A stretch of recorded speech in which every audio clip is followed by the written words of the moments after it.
green here. Yep, well, the clock has started. The race has officially started, but now it starts for real. Green. Alexander Rossi leads this field to green finally. Joseph Newgarden, Scott Dixon, Pato O'Ward going to the inside on Ryan Hunter-Reay. They will tiptoe through these opening 2 turns to get a better feel for things. O'Ward at the top of your screen. Oh, then he got straightened out by O'Ward. He got sideways and hit O'Ward, and I think it knocked. Sato hit me. I think he knocked him into the wall. He said, did. Sato hit me. Oh no, this can't work out. Pagano on the brakes. He's a monster. Oh my goodness. Look at that. Sending it into turn 3, Pagano. Ed Jones was in on that action as well. Graham Rahal in the mix. Will Power is there. Back to a... Are we back to a full course yellow? Yes, we are. Winner, steak dinner. I'm buying dinner. Thank you. Hey, that was one of the easier bets I've ever made. This is Matthias Leist in trouble. Pato O'Ward was in trouble. And then we believe Santino Ferrucci may have been involved as well. This is the onboard for Santino Ferrucci. Back onto the asphalt, and then right here, concrete patch, no grip. Leist loses it, and Ferrucci does another great job avoiding contact. There's Will Power, frustrated by his qualifying effort. Should have been on the front row, but he's made good work of it early. He's already up 3 positions. Let's go racing in Detroit. IndyCars in the Motor City, and Rossi leads Dixon. That was a nice strategy to slow everybody down. Now he got the jump. Oh no! That sliding down the inside. Power gets another one, but he runs way wide there. Hold on, almost out in the grass. Here's where you have to be careful. This concrete patch, that's where it got wrong on the opening laps. Everybody makes it through except Pato O'Ward, who had a huge wiggle, but he manages to keep it straight. Inside, more positions made by Will Power. He's carving up the field. Awesome stuff. Runs wide again, gets out on the curb. Hunter-Reay can't respond. Rosenquist gets back by Newgarden. Slides up into 3rd. So Newgarden 2nd to 4th. Meanwhile, the Ganassi cars surge, and so too does Will Power. Marco Andretti on pit road. Look at that, guys. Here he is coming in. 12 laps into the race. Lee, he is going on to slicks. We'll see if other people follow suit here. This will be fun to watch. Marco Andretti taking slick tires. I like the gamble because I think a lot of people might have to stop twice to make it to the end because the reins are going to get hot and could start to deteriorate. He's done this move before. If he can keep it on the track and not spin out first time, there's that. He needs to get a whole lap on these tires to get some temperature. But I got a feeling if he can capitalize on this and it goes yellow, he will go to the front of the field when everybody else pits. He's got to get temperature. He's just furiously trying to warm the tires. It's so tricky on the concrete. Look at how slow he has to go. It's on like the pace curb. car. He even got on the curb. You just got to keep it off the curbs. Here it's kind of dry. There's a little bit of a dry line right there. I like the gamble, but don't lose it. And the conversation has been, when is it time? We've reached that crossover point here. Santino Ferrucci, by the way, went on it 2 laps ago. Full caution, by the way, is out as we speak. Ferrucci, when he was told to pit, said, no, we're not ready. He came in, so did Piggott, so did Hunter-Reay. So did he catch a break here getting in before the yellow? Newgarden is back out. This big is going to put Andretti to the front of the field. So this is, who is this? Jones. Ed Jones from Ed Carpenter Racing, Scuderia Corsa in the barrier. He's trying to get refired. It's just a light touch, but this is big for Marco Andretti. Let's find out what happened to Ed Jones. Back straightaway, turn 7. Just glides wide and doesn't quite make it. There'll be maybe just a little bit of left front wing damage. And this is obviously going to be exciting stuff. And don't forget that Ryan Hunter-Reay was another one of those drivers. And wow, that was a quick stop for Alexander Rossi, Marty. Will Power in his stall, putting on those primary tires a little bit longer. They didn't get the Loctite on the right front. You see him saying, no, not tight. Scott Dixon leaves pit road. Power won the race off pit road, but again, that lug nut not tight. And there goes the right front tire for Will Power. They dropped the car for Will Power off the jacks before the right front was done.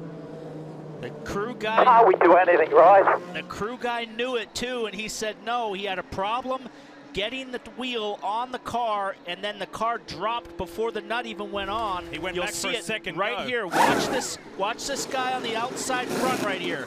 He goes, it's not on. And then he goes again, the car's on the ground, and it's not on the pegs, and he's saying no, no, no. We're coming to green. Lights are out and they're on it. Three different teams in the top 3 positions. Joseph Newgarden, co-championship leader, leads them to green. Dixon looking for a way by, but it's wet offline. Oh, down the inside in the wet part of the track for Rahal. Nice move. Very tricky conditions to pass now on slicks. You got a dry line, but it's wet offline, as now Ryan Hunter-Reay taking a look further on back. Rosenquist. Looking at, I think that's Ferrucci on his teammate Sebastian Bourdais, and here comes Pato O'Ward looking up the inside. Zach Veach is racing there as well in the Gainbridge car. He's looking to make up a position on Colton Herter. Spencer Piggott with a bright yellow helmet, he's in the mix there as well. And Pato O'Ward is on reds, and it's a gamble because the reds will degrade after a few laps, so Pato O'Ward knows he needs to make something happen right now. Half an hour to go in this race, and these reds might be an advantage in these conditions because they are a softer compound, but they fall off faster, but they might last 30 minutes. The problem, though, is that it's wet offline, so even though you're quicker, once you pop out to try to make a move, it's super dicey in the next brake zone. You saw what happened to Will Power with that wheel coming off, and then you followed it during the non-stop commercial break. Well, let's rub some salt into those wounds. He's got a drive-through penalty for pit equipment out of the box. Oh, so it rains, it pours. Now he's dead last and a half a lap behind with 30 minutes to go. He's really going to have no opportunity unless there's a yellow and he can somehow get packed up. Zach Veach on Colton Herter. Oh, that's tight boy. there. Herter has the advantage in the next corner, I think. Well, that's some good racing right there. Man, Veach hung on to that thing, running the high side on the concrete. Now Veach has the advantage. Heck of, wait a second, Colton Herter's coming back. Two of the littlest guys in the series driving like giants around here. Veach is back. He's got the inside line for this next turn. Zach gets it. Nice move, Zach Veach. Bourdais lining up for a shot at Herter as well. First time for Colton Herter here in IndyCar. Scott Dixon is in the wall. Dixon is in the wall from a top 3 position. That's the yellow that Power needs to get packed up, and this is really, really bad news for Dixon in the championship, and he hits the steering wheel there. You rarely ever see Scott Dixon make a mistake. I was gonna say, I'm in shock. When's the last time we saw this? Scott Dixon in a tire wall, and Chip Ganassi probably can't believe it either. I wonder if Dixon had help or if he just drove it off on his own. Look up ahead. This is from Felix Rosenquist, his rookie teammate. And we made mention, he clipped the inside wall, which then sent him out. NBC it. And we've all, guys, been mentioning how rare this is where you see Scott Dixon make a mistake and have a non-finish. His last did not finish 2 years ago in Texas. 21 3/4 minutes to go. Joseph Newgarden, co-championship leader, sees the field to green. Rossi right there in his tracks. If he can get a good run off of turn 2 right here, he might have an opportunity and use that push to pass. Newgarden with a brilliant exit over that treacherous turn 2 concrete patch. And it looks like Newgarden made it happen. There's a pass happening here, though. Takuma Sato. And Pagano making a move. Hunter-Reay runs wide. Pagano's going to go for another one. Look. It's Graham Rahal. Look at Bourdais and Colton Herta side by side. The bright neon yellow car makes a move on the white and green car of Colton Herta, and Pato O'Ward's trying to force his way through. I'm not sure who's flying this helicopter, but the guy is a beast. This is terrific coverage from overhead. All right, let's get it to Marty Snyder. Marty, who are you with? Hey, Lee, it's not the place we thought we'd be talking to Scott Dixon today. Out of it early. What happened on the incident, Scott?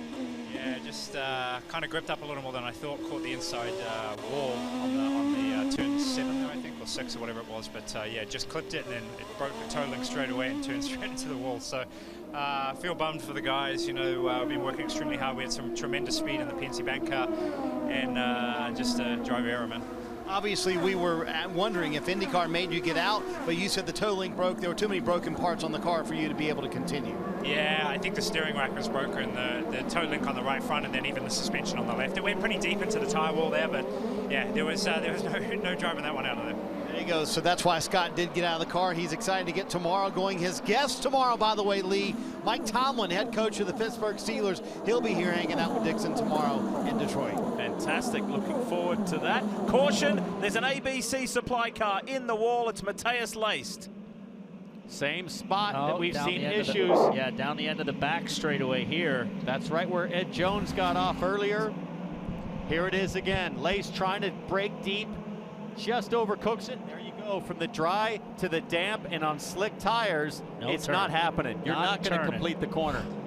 Yeah, as soon as you get off in that damp section and hit that puddle, the front end's just taking off and you're going for a ride. And that's going to make it really hard, Townsend, for any of these guys to pull off a pass, because you're going to have to go in the wet part. That's the issue. Kevin, what kind of update can you give us on the two? Well, I think they're safe now, and even without this yellow, Tim Cindric started sounding more and more confident as he gave the fuel numbers in code. First, it started in 50 to 60, so we need a code breaker for that, and then it was 40, but the response was, I think we're good. I think we're going to be good to get to the end. Now they should be safe, so it's a straight-out fight between the two young Americans, Joseph Newgarden and Alexander Rossi. Well, thanks, Kevin. And even with that restart, Paul, Joseph Newgarden did not touch the push-to-pass button, so he still has 150 seconds in the bag. And things got pretty interesting, though, further back on that restart as you see Sato all the way up into third. Let's find out how that happened. Take a look here. Nice overhead view, and he just makes a nice pass down the inside on the brakes in the damp part of the track. Locks it up a little bit. Opposite lock, but still on the dry line, and Rosenqvist has really no option but to give up. You see here, he sees him. He's looking at him. And for Sato steps it out sideways and pushes Rosenqvist wide right there. For Takuma Sato, he had a very measured, mature Indy 500, solid third place, but no attack, no chance is the mission statement for Sato, and there was no way he was going to go 2 races without sending it somewhere sometime. How about Felix Rosenqvist racing for a podium? Racing for a podium against Takuma Sato, who almost won his second Indianapolis 500. I'll bet Hunter Ray's been watching how Sato kind of muscled Rosenqvist out of the way, and he's going to look to pounce. Further back, you've got Rahal and Pagano as well. Just remember, third car in shot drives with the philosophy of no attack, no chance. Watch Takuma Sato and Alexander Rossi, his old Andretti teammate, coming around to finish the lap and to see green. They're going. They're gone. Let's do it. But Newgarden very much rolled on the throttle and left the door open for Rossi to get a run. Rossi right there, but he's got to get a good shot off of turn 2. He's real close here and use that push to pass. Up and over the most treacherous part of the track, clear. Everybody has a chance here. Look at how tight they are. He goes Deep on the brakes, Sato. He tries again on the wet line. Thought about it, then thought twice. Here's Rosenqvist on Sato. No. That was as close as you get to crashing right there. And now Ryan He said, what was that? You're not getting in on that corner on me. No, he's not going to. Is Hunter Ray with a big moment. Here comes Pagano. Got to run. Here comes the Indy 500 champ. He's coming. He's good on the brakes. We know he's really good, but nowhere to go. It's very wet, and that's a pretty quick corner. Good to see the arrow, Schmidt, Peterson, Honda, and James Hinchcliffe. He's in the mix. On the right-hand side of your screen, there's Hinch, top of your screen. So he's tucked in behind Graham Rahal and Simon Pagano in the top 10. Take a look at this. He gets a run down the inside, but he's on the wet part of the track, and Sato just turns in on him. Well, I wouldn't say he had much of a run, Paul. Sato really had a decent exit. Rosenqvist had all of about half an axle up on Sato, and that's just not enough for that corner. Watch the clock. Less than 11 minutes remain. Ryan Hunter-Ray sits 5th at the moment. Tires are up to temperature now. You can see these cars are running a lot faster than they were in the rain. Graham Rahal with a good recovery drive after he felt he had a shot at maybe even a top 3 at last weekend's Indy 500. We're on board the 5th Third Bank Honda. Rahal 7th.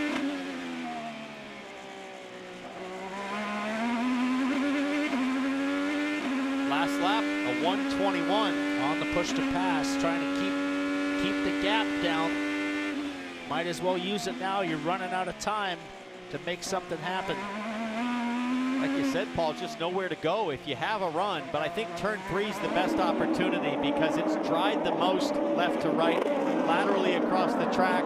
You've got 2 to 3 car widths, I think, to work with, which Sato demonstrated very handily already. Closing minutes of the Chevrolet Detroit Grand Prix, race 1 of 2. There's a second one tomorrow, and you've got 1 Chevrolet, 1 Honda, 1 Team Penske, 1 Andretti Autosport entry. It is Joseph Newgarden and Alexander Rossi head-to-head for the win in the closing 7 minutes. But I'll tell you, there's only one Alexander Rossi in terms of aggression with a win in sight. Rossi absolutely wants to right himself after the Indy 500 where he felt like he deserved to win. They did everything they could. Pagano was the stronger one. It was a Team Penske car in the end, and you can see Rossi's roll bar blinking green. That means push to pass. He's pressing. He's coming, Paul. Tim Cindric giving Newgarden all the information of when Rossi is on the push to pass because he is all over the back of Newgarden. Newgarden, 77 seconds left. Rossi, 74 seconds. Sato, 107, but I think it's going to be between these two Americans to settle this in Detroit. Yeah, there's a pretty decent gap back to Takuma Sato, who's still getting worked over by Felix Rosenqvist, who's in search of his first ever IndyCar podium. On the overtake, now he's off, 5 to go. That's the voice of Tim Cindric, president of Team Penske, updating his driver, Joseph Newgarden. The car's good in 1 and 2, pulled a bit of a gap on Rossi right He's there. on it. He's on it. He's still on it. He's off. This is Felix Rosenqvist in the NTT Data Honda. For Chip Ganassi Racing, his teammate Scott Dixon crashed out. A really rare sight. And that's Takuma Sato up ahead. So bottom right is the fight for the win. Top left is the fight for the final step on the podium. Oh, look at Sato. Big old wiggle. It was followed by Rosenqvist with some oversteer as well. These two are right there with each other. Rossi There's is about much 5.6 stronger. laps to go. Rossi is much stronger in this section of the track, but Newgarden is able to pull a gap in the turn 1-2 section.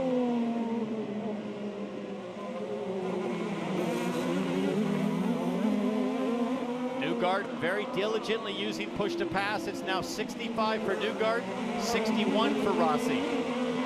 Every time Rossi touches that push to pass, Tim Cindric lets his driver know. On the overtake. On the overtake. He just heard it. Every time Rossi touches it, he lets Newgarden know that he's on it so he can keep an eye in the mirror. Oh, Rossi with the wiggle. Rossi trying to figure out how to match Newgarden through turn 2. Rossi's still on the button. He's going to use it up. He's at 52 seconds left.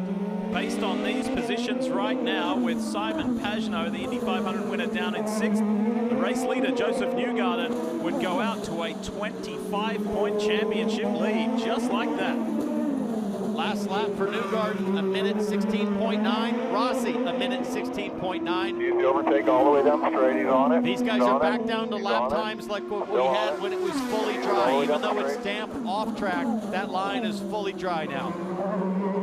They're down into the 40 seconds. Newgarden's got 48, 47 seconds of push to pass left. Rossi 45. They're going to use it all the way to the end, last 3.5 minutes.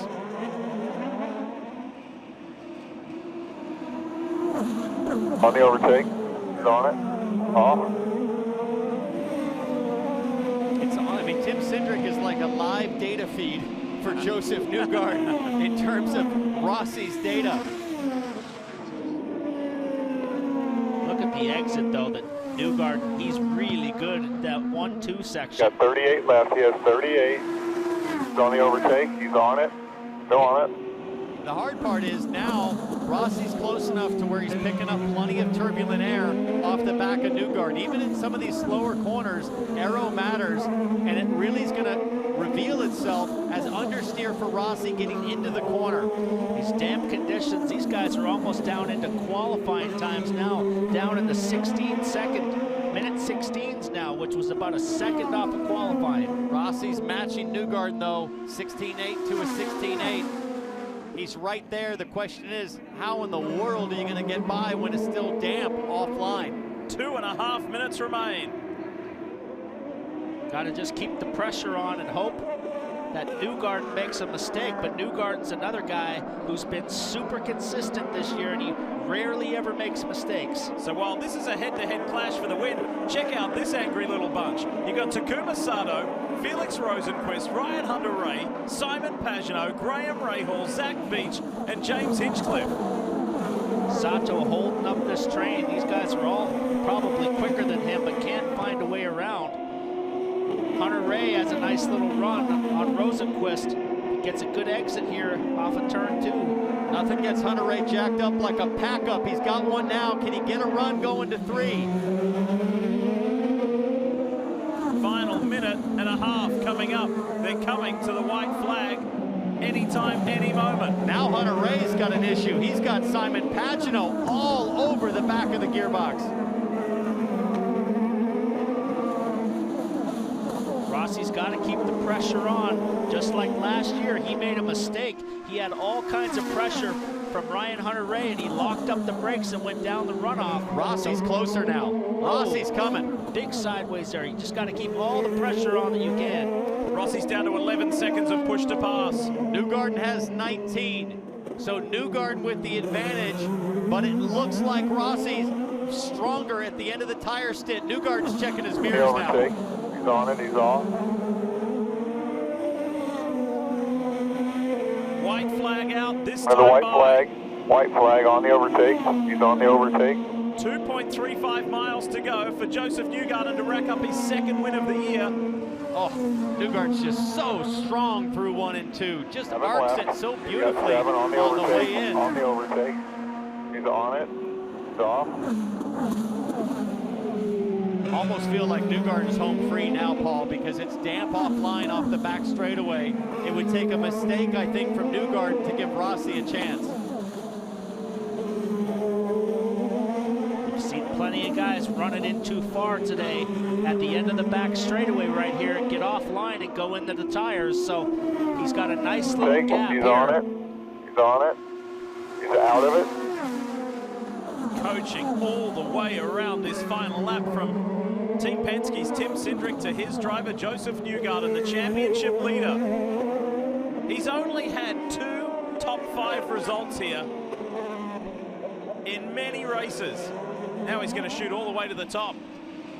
What a run from Joseph Newgarden. Perfectly timed pit stop. It was convenient that the yellow came out at a handy time. And now Joseph Newgarden is on his way to the checkered flag and outright championship lead. Your flag there, bud. Newgarden Nice drive, man. Detroit. Really good job today, guys. This one's not over. Rosenquist. Nice call, man. Great job of the pits, guys. You better bring that challenge to victory circle, Tim. Doesn't quite get it Mr. done. Numa. You know, Mr. Second, Numa's third place retiring, finish, so, another going third for place Hitachi finish for too, in Sato Chevrolet. after doing it in I know, Indy. man. Great day. Nice job, guys. So many question marks. He had to save fuel. In fact, he ran out of fuel trying to get back to victory lane. That's how close it was for Joseph Newgarden. You also had Rossi chasing you as well, a wet line and a dry line. So how disciplined did you have to be on that final run? Well, how about that call from Tim? You know, it was the perfect call to get us the position that we needed.